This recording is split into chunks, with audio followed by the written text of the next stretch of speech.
O milagre que mudou a vida de Tatiane, quando a fé venceu o impossível. Tatiane tinha apenas 24 anos quando os médicos lhe deram uma sentença: você não tem mais que 6 meses de vida. O diagnóstico era cruel e definitivo: síndrome de Eisenmenger, uma complicação grave de uma cardiopatia congênita que ela carregava desde criança. Seu coração, já fraco, agora trabalhava contra ela, misturando o sangue oxigenado com o não oxigenado, levando seu corpo ao limite. Os especialistas foram claros: não há cura. Não há transplante que você suporte. Prepare-se. A jovem, que sonhava em ser professora, viu sua vida desmoronar. Os remédios só aliviavam um pouco as dores, mas a falta de ar era constante. Subir um lance de escadas virava uma batalha. As mãos e os lábios arroxeados assustavam até os mais próximos. Sua mãe, Dona Maria, chorava em silêncio, vendo a filha murchar a cada dia.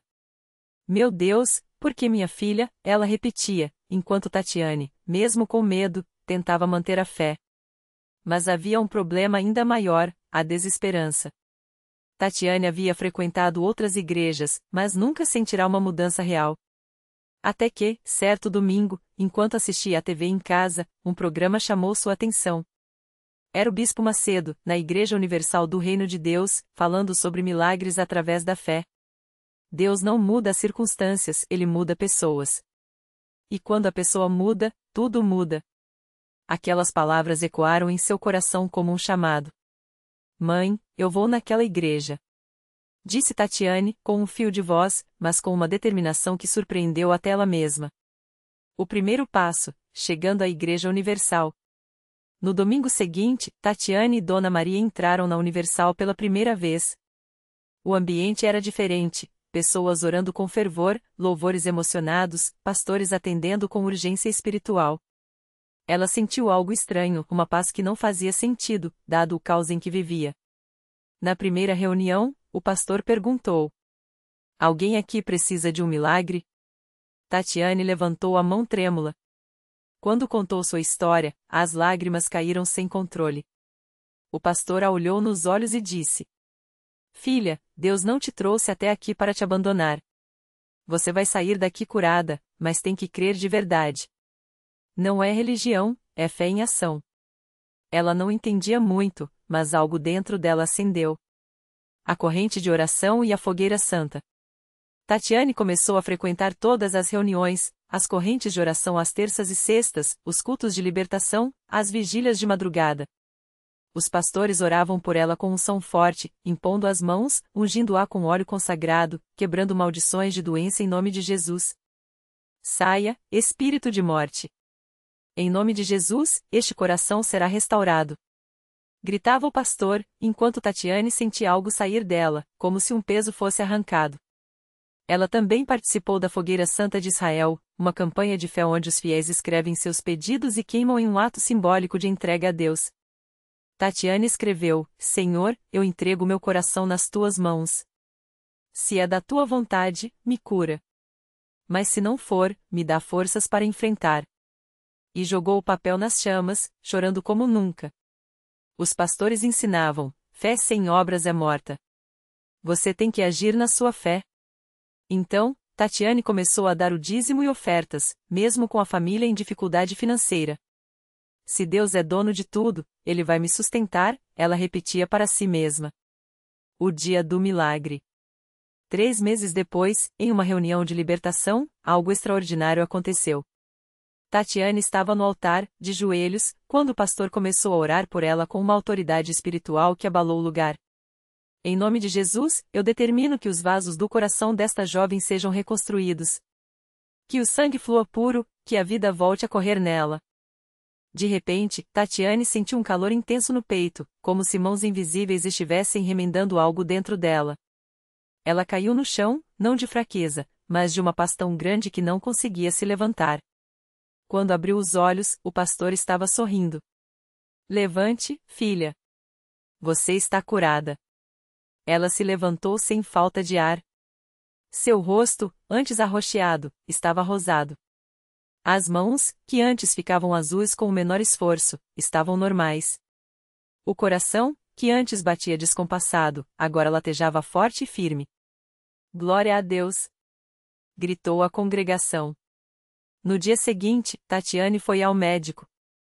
Os exames mostravam melhora inexplicável. A pressão pulmonar havia baixado para níveis quase normais, a oxigenação do sangue estava dentro da faixa saudável. O cardiologista, atônito, balbuciou. Isso não tem explicação médica. Tatiane sorriu. Tem sim. Chama-se milagre. A transformação e a lição de vida. Hoje, Tatiane tem 30 anos. Não toma mais remédios para o coração. Corre, trabalha, vive. Tornou-se professora, como sonhava, e testemunha do poder de Deus em sua igreja. Ela aprendeu que fé não é passividade, é lutar na oração, é agir mesmo quando tudo parece perdido. 2. Deus usa a Igreja Universal como instrumento de milagres, pastores ungidos, orações fortes, campanhas de fé não são coisas de religião, são portas para o sobrenatural. 3. O dízimo e as ofertas não são pagamentos a Deus, mas ato de fé que abre bênçãos. 4. O impossível existe até alguém crer. Ela creu. E venceu.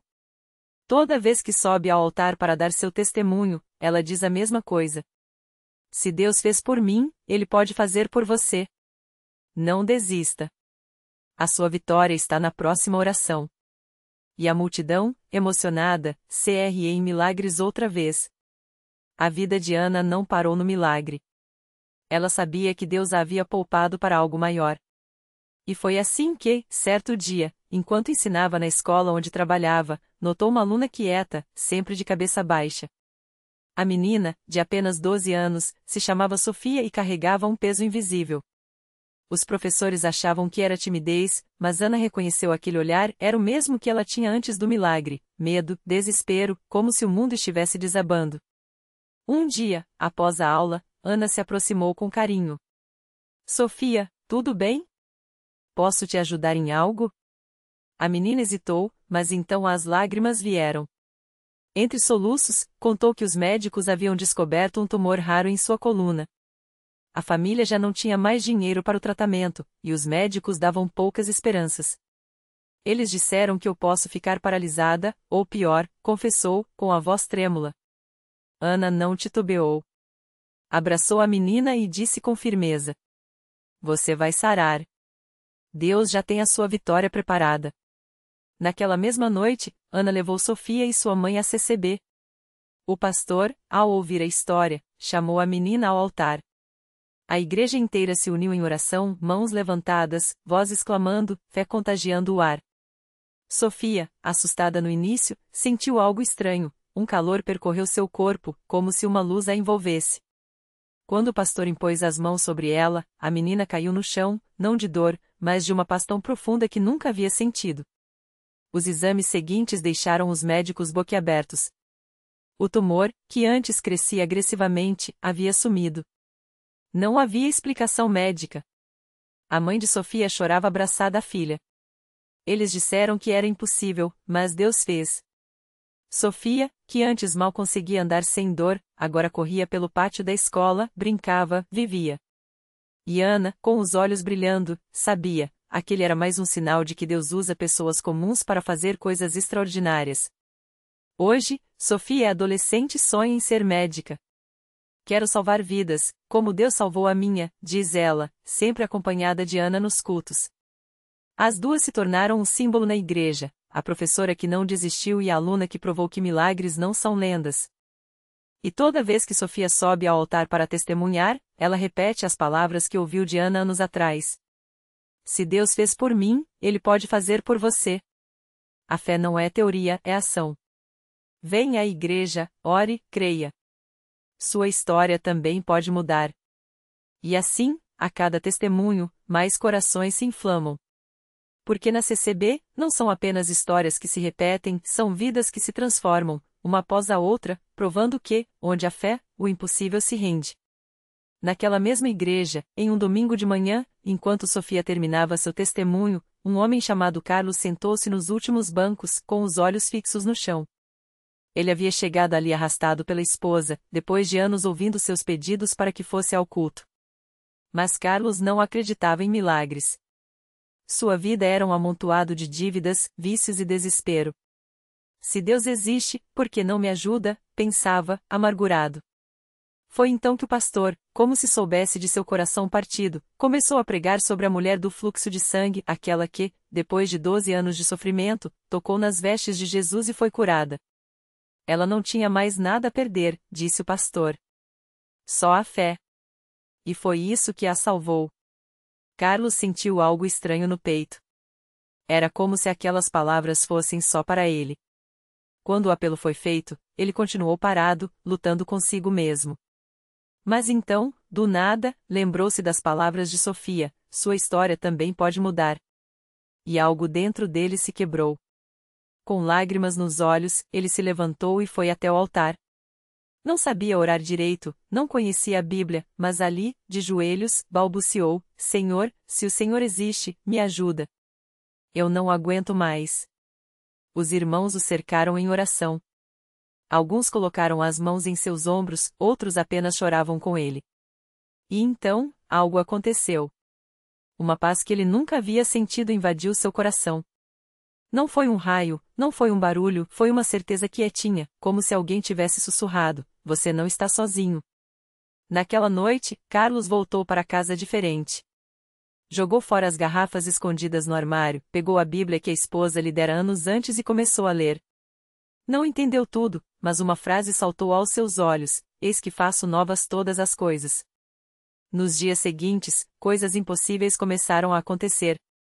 Um antigo amigo, sem saber de sua situação, apareceu com uma proposta de trabalho justo quando as contas estavam prestes a serem cortadas. As dívidas, que pareciam um abismo, começaram a ser pagas aos poucos, como se alguém estivesse abençoando cada esforço. E o vício que o dominava por anos? Sumiu. Não foi fácil, não foi de um dia para o outro, mas a cada manhã, Carlos acordava com uma força nova. Sua esposa, Maria, chorava de alegria. Eu orava por você todas as noites, confessou. Mas nunca imaginei que veria esse dia. Hoje, Carlos é um dos obreiros mais dedicados da igreja. Toda semana, ele está lá nos fundos, recebendo os que chegam com o mesmo ceticismo que um dia foi seu. Eu era igual a você, diz, olhando nos olhos daqueles que duvidam. Mas Deus não desistiu de mim. E não vai desistir de você. E assim, a história de Sofia, que salvou Ana da desistência, que salvou Carlos do desespero, continua se multiplicando. Porque na CCB, ninguém é apenas um número nos bancos. Cada vida é uma semente.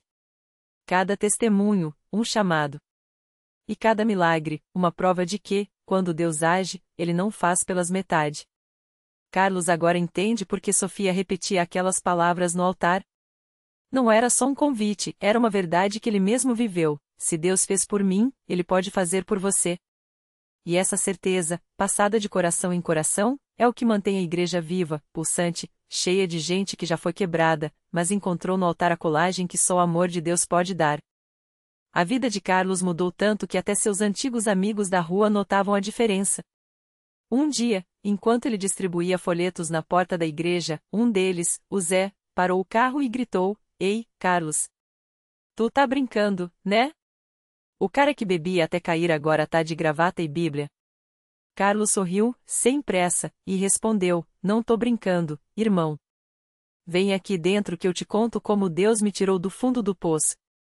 Zé entrou só para zoar, mas saiu uma hora depois com os olhos cheios d'água. Não foi um sermão que o tocou, mas o abraço apertado que Carlos lhe deu, dizendo: Eu também achava que não tinha jeito. Mas aqui, ninguém te julga. Só te ama. Na semana seguinte, Zé voltou. E dessa vez, trouxe a esposa, que há anos pedia a Deus por uma mudança na vida dele. Enquanto isso, Ana, a jovem que Sofia havia impedido de desistir, agora era quem estendia a mão para outras moças perdidas. Ela começou um grupo de oração com adolescentes da comunidade, onde dividia sua história sem enfeites: já me cortava, já tomei remédio para acabar com tudo, mas hoje eu sei que Deus tem um plano. E se Ele me segurou, vai segurar você também. Uma delas, a Juliana, de 16 anos, chegou chorando no primeiro encontro, com marcas frescas nos braços. Ana não falou em ser forte, só a abraçou e disse: Vem comigo no altar. Deixa Jesus sarar isso. E foi no altar que Juliana, entre soluços, sentiu algo que nunca tinha sentido: paz. Não foi de uma hora para outra, mas ela começou a frequentar os cultos, a participar dos corais, e aos poucos, as cicatrizes no corpo foram ficando menores que a luz nos olhos. Sua mãe, que já tinha perdido a esperança, agora chorava de gratidão nos cultos de ação de graças. Enquanto isso, Sofia, a mulher que tinha começado tudo aquilo, seguia firme, mas com um sorriso novo no rosto. Ela não sabia, mas sua história tinha chegado aos ouvidos de um pastor visitante de outra região. Ele, desanimado após anos de trabalho sem ver frutos, ouviu o testemunho de Sofia e sentiu algo reacender dentro de si. Se Deus usou uma mulher simples como ela para transformar tantas vidas, por que não pode usar este servo também? Pensou. Voltou para sua cidade com um fogo novo e, em menos de um ano, sua congregação, que antes mal enchia uma sala, agora lotava um templo recém-construído. Na CCB, as histórias não terminam. Elas se entrelaçam. O milagre de Sofia salvou Ana, que salvou Carlos, que alcançou Zé, que trouxe a esposa, que levou uma vizinha, que impactou uma criança, que um dia vai crescer e tocar outra vida. É como uma rede de pesca que Deus vai puxando devagar, mas com força. Cada nó é uma pessoa. Cada fio, uma oração respondida. E assim, toda vez que as luzes do templo se acendem para mais um culto, há sempre alguém novo ali, com o coração apertado de expectativa, esperando, às vezes sem nem saber, pelo toque que vai mudar tudo. Porque na CCB, ninguém chega por acaso. Cada um é chamado pelo nome. Cada um tem um lugar. E cada história de transformação é só o começo de outra que ainda está por vir. Porque Deus não para. E onde há um coração disposto, Ele sempre acha um jeito de fazer o impossível virar testemunho. Naquela mesma semana, enquanto o coro entoava o hino A Deus é Fiel, uma mulher chamada Marisa entrou pela primeira vez no templo. Ela havia sido convidada pela vizinha, a mesma que fora alcançada pela esposa de Zé. Marisa vinha com o peso de uma doença que os médicos já não sabiam mais como tratar. As dores nas costas a impediam até de pegar sua filha pequena no colo. Cada passo era uma luta, cada noite, uma batalha contra o desespero. Ela se sentou no último banco, com as mãos trêmulas segurando um lenço umedecido pelas lágrimas que não conseguia segurar. O pastor, sem saber de sua presença, começou a pregar sobre a fé que move montanhas. E foi então que Marisa ouviu algo que ecoou dentro dela como um chamado: Deus não olha para o tamanho do seu problema, mas para o tamanho da sua confiança nele. No momento da oração, quando os obreiros passaram pelas fileiras, uma irmã se aproximou e, sem hesitar, colocou a mão em seu ombro. Irmã, Deus vai te curar hoje, ela disse com uma certeza que Marisa não entendia, mas que, de algum modo, acendeu uma pequena chama em seu coração. Quando o pastor fez a oração pelos enfermos, Marisa fechou os olhos e, pela primeira vez em meses, sentiu algo diferente, uma paz que não vinha dos remédios, mas de algo maior. Naquela noite, ela dormiu sem dor. Pela manhã, ao acordar, tentou se levantar devagar, preparada para a pontada costumeira. Mas nada aconteceu. Movimentou o corpo, dobrou a coluna, e nada. As lágrimas voltaram, mas dessa vez eram de gratidão. Ela correu até o quarto da filha, pegou-a no colo e girou com ela, rindo e chorando ao mesmo tempo. Mamãe está boa. Mamãe está boa, ela repetia, enquanto a menina, confusa mas feliz, abraçava seu pescoço. Marisa não perdeu tempo. No domingo seguinte, ela estava de volta ao templo, mas dessa vez não no último banco. Ela subiu ao púlpito, com a filha no colo, e contou o que Deus havia feito. Sua voz tremia, mas as palavras saíam firmes: eu vim aqui quebrada, e Deus me levantou. Não foi medicina, não foi sorte. Foi Ele. E se Ele fez por mim, pode fazer por você também. No meio da congregação, uma senhora chamada Dona Rita ouviu aquele testemunho e sentiu algo mexer dentro dela. Há anos ela carregava uma amargura por ter perdido o filho em um acidente. O ódio pelo motorista que dirigia embriagado havia endurecido seu coração. Mas ao ver Marisa, com a filha nos braços, algo dentro dela começou a derreter. Se Deus perdoou meus pecados, por que eu não posso perdoar? Ela pensou. Naquela noite, Dona Rita escreveu uma carta. Não para o homem que tirara seu filho, mas para si mesma. Rasgou as fotos amareladas dos jornais que guardava como prova de sua dor e, pela primeira vez em uma década, orou por paz. Não foi fácil. As lágrimas caíram como chuva, mas entre elas, brotou algo novo, uma esperança tímida, como um broto depois do inverno. E assim, como uma pedra jogada em um lago, o milagre de Marisa criou ondas que alcançaram quem ela nem conhecia. Porque na CCB, as histórias não terminam em quem recebe a bênção. Elas continuam em quem testemunha. E cada vida transformada se torna um farol, iluminando o caminho de outra alma que ainda está no escuro, esperando só um sinal para acreditar. Deus não escolhe os qualificados. Ele qualifica os escolhidos. E quando um coração se abre, ele entra não como visitante, mas como dono. Porque o milagre não é só a cura, a libertação ou a resposta imediata. O maior milagre é ver uma vida que estava morta em delitos e pecados ressuscitar para um propósito. E isso, só Jesus faz. E a história continua. Sempre continua. O milagre se completou quando Marisa, meses depois, voltou a CCB não mais como uma mulher quebrantada, mas como uma mensageira. Seu rosto, antes marcado pela sombra da doença e da desesperança, agora irradiava uma paz que só quem foi tocado pelo sobrenatural pode carregar. Não foi apenas o corpo que sarou, foi a alma que renasceu. E o que começou como um suspiro de fé se tornou um coro de testemunhos, médicos sem explicação, vizinhos que viram a mudança, crianças que agora a chamavam de a tia da oração. Mas o verdadeiro fecho do milagre não estava nela, e sim em quem ela tocou sem saber. Como o menino Lucas, de 12 anos, que ouviu sua história num culto infantil e, naquela noite, ajoelhou-se ao lado da cama do pai alcoólatra, chorando: se Deus curou a tia Marisa, ele pode curar o papai. E curou. Ou como a senhora Clara, que há décadas guardava um rosário empoeirado por segurança, mas depois de ver Marisa louvar com as mãos erguidas, jogou fora os amuletos e disse: se Deus é assim, não preciso de sorte. Preciso dele.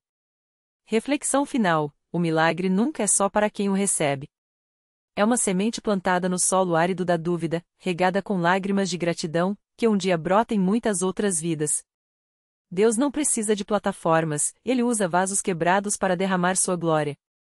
Marisa não era especial, era disponível. E isso fez toda a diferença.